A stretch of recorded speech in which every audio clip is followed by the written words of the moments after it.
Hey there guys, welcome to Dinos Vault and welcome to my first drive review of the all-new Maruti Suzuki Ertiga, the petrol as well as the diesel variants. Now special thanks to my good friend and well-wisher Mr. Arun from RKS Sabu Maruti Suzuki showroom here in Hyderabad for allowing me to review this car for you guys. Now this is the all-new Ertiga. Taller, wider, longer and smarter than ever before. Now the Maruti Ertiga has always been one of the best value for money MPVs that we could get our hands on, but the only area it would lose out on were the looks. Now the visual appeal was very modest with the earlier models, and though Maruti kept giving it design tweaks here and there to make it more appealing, it never really came across as a convincing effort to win people over just with its sheer looks. But now all of that stands changed. With one simple stroke, Maruti underscore yet again as to what makes them the undisputed Badshah of the Indian car market, because now with this new Ertiga, Maruti put to rest all the myths and beliefs that MPVs are never about the looks. When I first saw this new model, I was kind of seriously impressed with the exterior design, let alone the even more premium looking interiors that make you feel that this MPV carries ahead of its segment looks.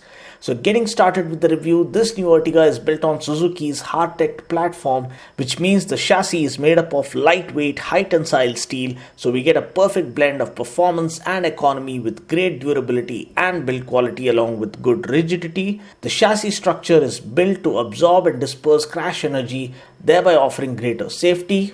Now talking about other safety features, the best thing is that dual airbags and ABS with EBD come as standard right from the base variant. What's even more astonishing is that except for the rear view camera and fog lamps and a few safety features of the automatic variant like hill hold control and electronic stability program, everything else is standard across all variants. Now this talks about how much Maruti value their customers more than anything else. Now talking about the design is something that comes in last on everyone's list when looking at MPVs, but as mentioned before, Maruti are all set to change that myth because this has to be one of the best looking MPVs in recent times. Gone is the old Swift inspired design language. This new Ertiga gets a bold new contemporary styling to appeal to the younger professionals of digital India, be it the chrome-studded front grille, the powerful bonnet lines, the sculpted front bumper with perfectly encapsulated fog lamps, or even the stunning-looking projector headlamps with chrome accents. The front end looks new age and striking. Coming to the profile, the 15-inch multi-spoke alloy wheels look nice and elegant. Further upping the elegance are chrome door handles, integrated turn indicators, and adding a bit of sportiness are the character lines shooting across the bodywork. I also love the way the floating roofline has come out because it well and truly adds on to the visual appeal. And at the back, the party begins all over again with the vertically laid out 3D tail lamp setup that allows the Ertiga to carry a signature appeal of its own. Apart from this, the rear spoiler, the chrome accents and the rear bumper complete what possibly could be termed as the best overhaul the Ertiga could have gotten for itself. Step inside and all the premium feel and all the beauty from the outside transitions onto the inside with elegant touches and premium quality materials all around. The dash is completely new and I love the wooden accents incorporated on the dash as well as on the steering wheel. The flat bottom steering wheel offers a superb feel and the steering controls are also made up of good quality material. The instrument panel is brand new and it looks gorgeous as it lights up. The display offers all the info that we need like range, average fuel consumption, gear position indicator, power and torque display and a whole lot more. We then have the 7-inch touchscreen infotainment system that supports Apple CarPlay as well as Android Auto. We get 4 speakers and 2 tweeters all around and the sound quality is reasonably good. The seats are nice and comfortable up front with good lumbar support. Now let's look at the second row as well as the third row seating. So now I'm seated as a passenger in the second row and you can see that the room is more than sufficient. The leg room is more than sufficient and the headroom is more than sufficient as well. So next I'll be trying my luck in the third row and let's see how the third row fares. I am pretty confident that this one offers more room than the preceding model by every means, but let me just go out there and check it out personally. So this is me checking out the room here in the third row. So decent room available. I would say this is best suited for kids, but for average size adults, I would say. For quick runs to the shopping malls and the multiplexes, I think you can make do with this. This is a significant improvement over the preceding model, but still best suited for kids, for long drives, for urban conditions, quick drives within the city. I think the adults can also squeeze in.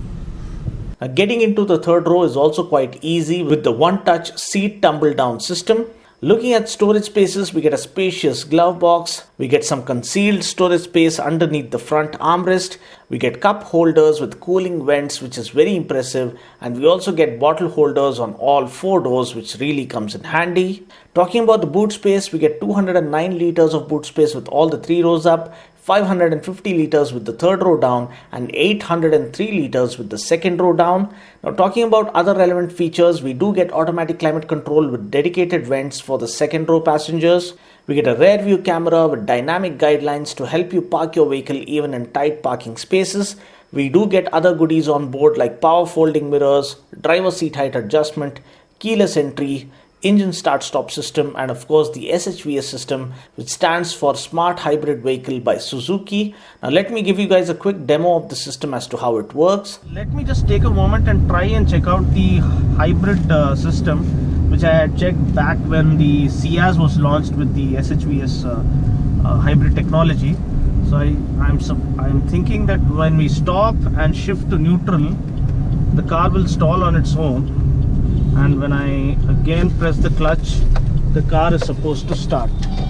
So I've just stalled, shifted to neutral, and the car stalls. Now press the clutch and the car is on again. Okay, the car is on, shift to up, and now we can make a move on. So many guys coming in the wrong side, really pathetic stuff. Now coming to the most important section, the engine options. We get 2 engine options to choose from, one diesel and the other the new petrol engine. The diesel is the same old trusted and proven 1.3 litre Fiat engine that puts out 90 PS of max power and 200 Newton meters of max torque. We get a 5-speed gearbox.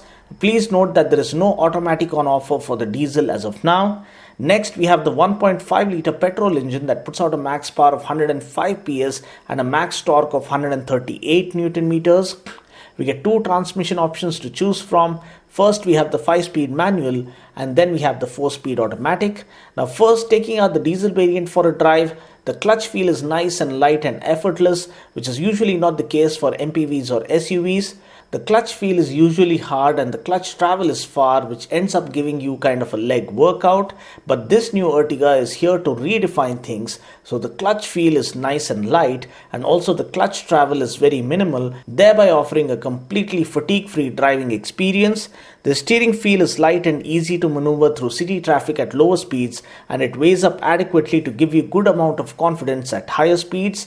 I managed to hit 140 and the car was rock solid, and what's even more impressive is the braking. The car cuts down speed with complete control without any jitteriness or uncertainty. Another major plus for the car is the suspension. The car swallows the bumps on city streets effortlessly, and at higher speeds the suspension setup supports the chassis perfectly well. The gear shifts are smooth, but I feel a short throw gearbox would have made things even more interesting. When it comes to MPVs, driving pleasure is the last thing on anyone's priority list, but Maruti have tried changing this philosophy as well. This is one of the very few MPVs in our market that offers quite an engaging as well as fatigue-free driving experience to the driver. The seats are super comfy as well with good lumbar support. Talking about the body roll, yes, there is a bit of body roll apparent considering this is after all an MPV and body roll is almost inevitable. But what can be appreciated is that the chassis structure and suspension coordinate really well to keep a check on the body roll, which really works. Now, taking U-turns even on narrow roads is pretty easy thanks to the shorter turning radius of 5.2 meters. Power delivery is nice and smooth, but the engine noise does filter in when we step on the gas. Overall, cabin insulation is well managed and the NVH levels are well controlled. Overtaking happens effortlessly if we shift down thanks to the 200 Newton meters of torque, and the drive is nice and smooth courtesy of the variable geometry turbocharger. Now talking about the petrol, this is the new 1.5 litre K15 engine that features the progressive smart hybrid technology. Now I've already given you a demo as to how this thing works earlier in this video. So talking about the driving experience, yes, the petrol feels slightly smoother and more refined, but lacks that initial torque that the diesel has on offer. There is just a little bit of lag in the petrol before the engine wakes up, but I'm hoping that the automatic would feel better to drive. Everything else like the suspension, the brakes and the comfort I've already talked about, so the same thing holds good for the petrol variant as well. Overall, I still feel the diesel variant is a safe, tried and tested formula to go with. The petrol offers a better top end, but the diesel offers good pickup right off the mark. I really hope Maruti try and offer an automatic variant for the diesel, because that would literally seal the deal. We do get a 4-speed automatic for the petrol variant, and I'll try and review it once the test drive car is available. Now talking about other relevant specs, tank capacity is 45 liters. Ground clearance is 180 mm now for this new model. Earlier, I believe it was 185 mm for the older model. Now talking about the cons of the car, we only get 15-inch wheels here, even for the top-end variant. I really wish Maruti offers 16-inch wheels, at least for the top-end variant, because that would perfectly complement the chassis and suspension even better. Mileage claim for the petrol manual variant is 19.34 kmpl, whereas for the petrol automatic it is 18.69 kmpl. For the diesel, the mileage claim is 25.47 kmpl. Now price ex showroom Delhi starts from 7.44 lakhs and goes up to 10.95 lakhs. Well, that's pretty much it for now. I just hope you found this video useful. Until next time, this is Dino saying ciao. Take care, God bless and drive safe.